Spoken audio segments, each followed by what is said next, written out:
20대 총선 당선자들을 중심으로 전주 완주 통합 논의가 다시 거론되자 완주군이 반발하고 있습니다. 새만금 매립지에서 날아오는 흙먼지 때문에 주변 주민들이 고통을 겪고 있습니다. 하지만 한국농어촌공사는 식물을 심는 것 외에 별다른 대책을 내놓지 않고 있습니다. 전북교육청의 주민참여 예산제가 호응을 얻고 있습니다. 획일화된 교육 문화와 일방통행식 예산 편성 방식을 바꾸는 계기가 되고 있습니다. 올해로 86회를 맞는 춘향제가 오늘 개막해 오는 16일까지 열립니다.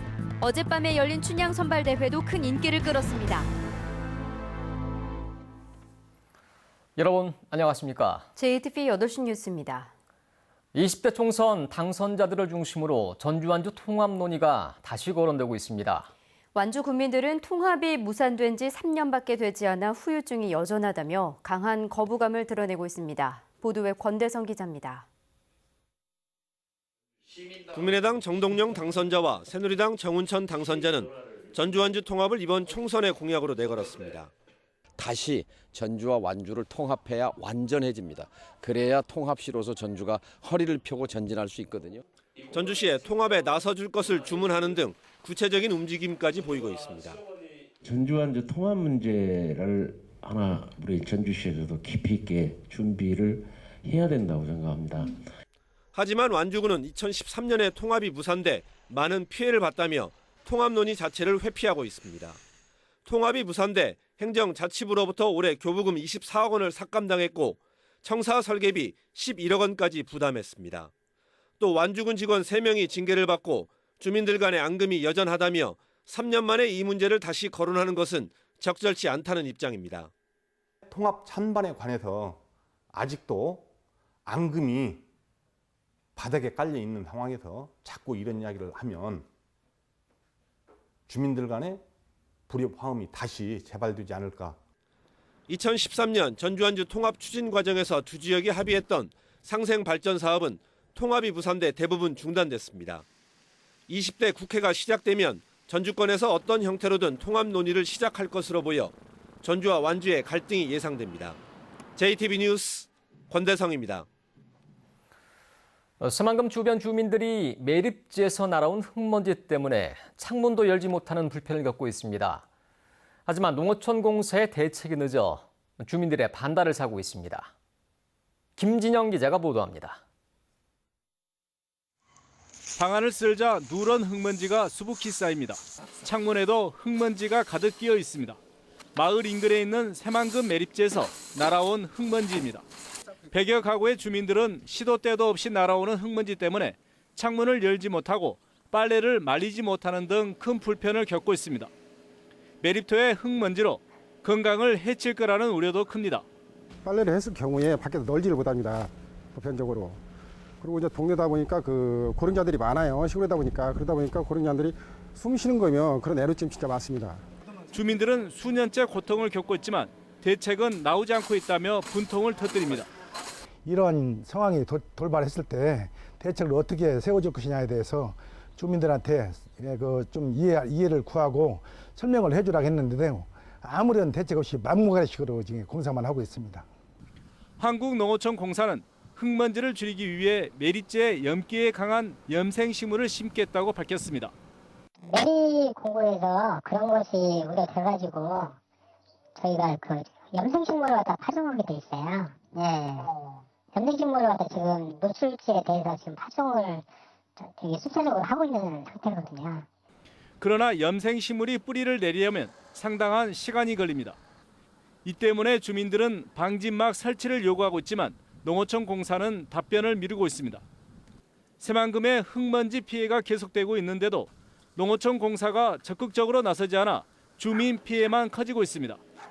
JTBC 뉴스 김진영입니다. 전라북도가 경유차의 매연 저감 장치와 조기 폐차 지원 대상에서 빠져 미세먼지를 줄이는 데 한계를 드러냄에 따라 법률 개정이 시급한 것으로 나타났습니다. 정부는 지난 2003년 수도권 대기 환경 개선에 관한 특별법을 제정한 뒤 수도권과 5개 광역도시 그리고 제주에만 경유차의 매연 저감 장치 설치와 조기 폐차를 지원하고 있습니다.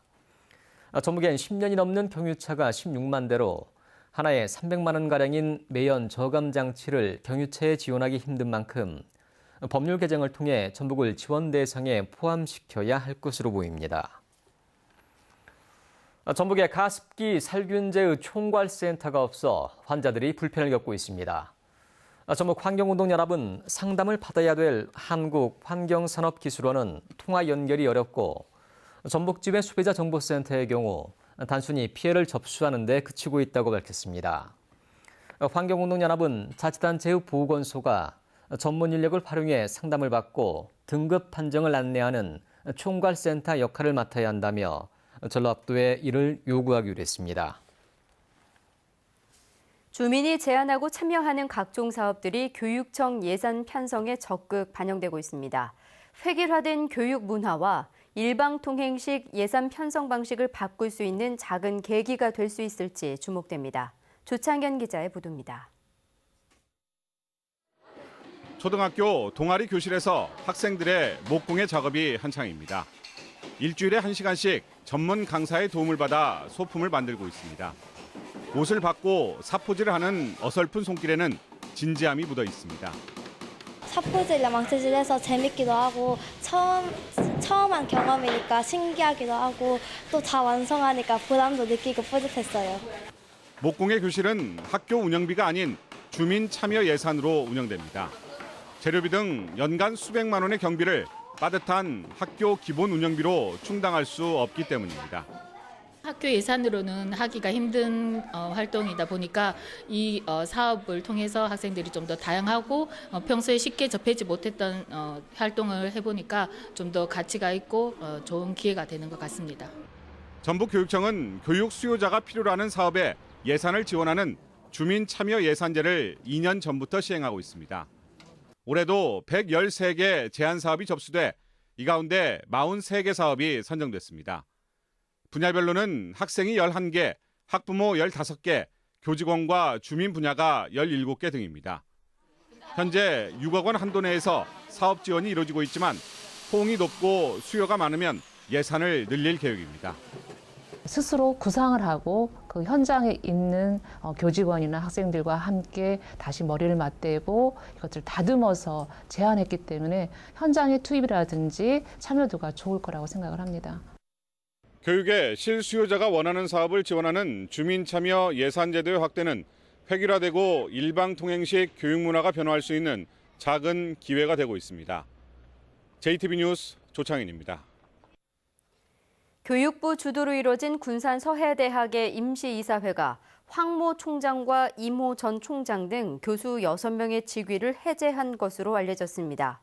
이들은 허위 서류로 수천만 원의 국가 장학금을 가로챈 혐의로 기소돼 재판을 받고 있습니다. 서해대 이사회는 이윤채 보건행정과 교수를 총장 직무대행으로 임명하고 대학 정상화를 추진해 나가기로 했습니다. 민주노총은 정읍과 김제, 완주 등 전북의 자치단체 9곳의 무기계약직과 기간제 노동자 등 공공부문 비정규직 인건비가 최저임금에 못 미친다고 밝혔습니다.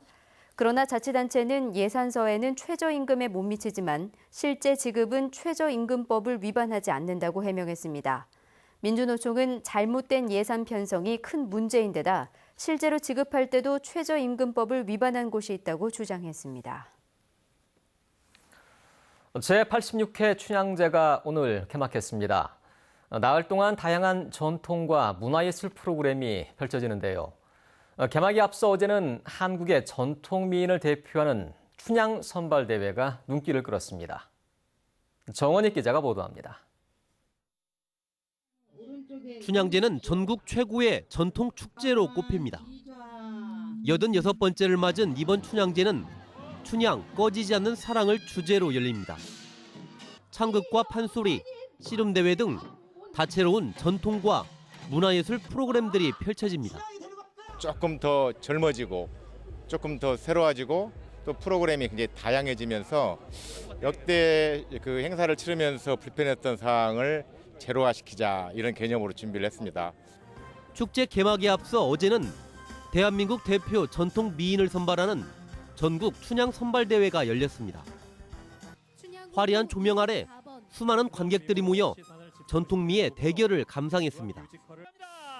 본선에 진출한 32명 가운데 1등인 진해는 박채린 씨가 뽑혔습니다. 춘향제가 내년에는 더욱더 세계적인 축제로 세계 3대 축제만큼 커다란 해외인의 축제로 만들 수 있도록 노력하고 싶습니다. 이번에 선발된 춘향이 6명은 축제 기간 관광객들과 함께 만드는 여러 프로그램에 참여합니다. 또 1년 동안 남원시와 춘향 홍보대사로 활동할 예정입니다. 남원을 홍보해주는 홍보대사처럼 많은 그런 활동을 하시고 또 남원이 국악의 발상지잖아요. 그래서 우리 국악을 많이 홍보해주는 그런 역할도 하게 됩니다. 춘향이의 사랑 이야기로 온 세상을 물들일 이번 춘향제는 오는 16일까지 나흘 동안 이어집니다. JTB 뉴스 정원익입니다. 새만금 1호 방조제 입구인 부안군 변산면에 새만금 박물관이 들어섭니다. 새만금 개발청은 오는 6월까지 기본 구상을 세우고 내년에 실시 설계를 마쳐 오는 2020년까지 430억 원을 들여 새만금 박물관을 신설하기로 했습니다.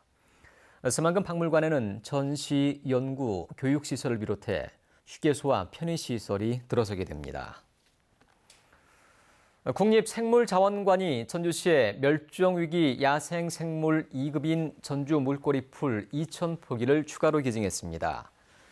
기증한 전주 물꼬리풀은 전주 기린봉 일대에 심어질 예정입니다. 지난 1912년 전주에서 처음 발견돼 이름이 붙여진 전주 물꼬리풀은 한라산에서만 적은 수가 자생했지만 국립생물자원관이 인공증식에 성공해 지난 2013년 전주시에 3,000포기를 기증했고 이번에 추가로 2,000포기를 받게 됩니다.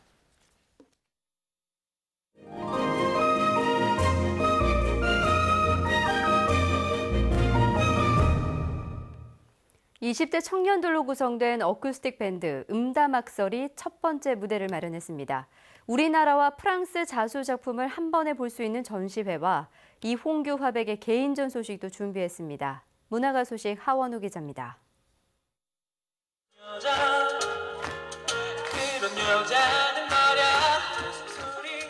20대 청년 4명으로 이루어진 어쿠스틱 밴드 음담악설이 공식 데뷔 무대를 갖습니다. 한국 소리문화전당의 아티스트 발굴 프로젝트 스몰 몬스터의 첫 번째 주인공입니다. 지역에서 밴드 활동을 한다는 게 결코 녹록치 않지만 음악을 통해 소통하고 싶다는 소박한 꿈을 키워가고 있습니다. 저희가 있었던 일을 사람들하고 공감하고 싶어서 그 상황을 연기를 하면서 노래를 풀어가요. 네, 그래서 이제 연기와 노래를 같이 볼 수 있는 약간 재미를 색다른 공연을 보여드릴 예정이에요.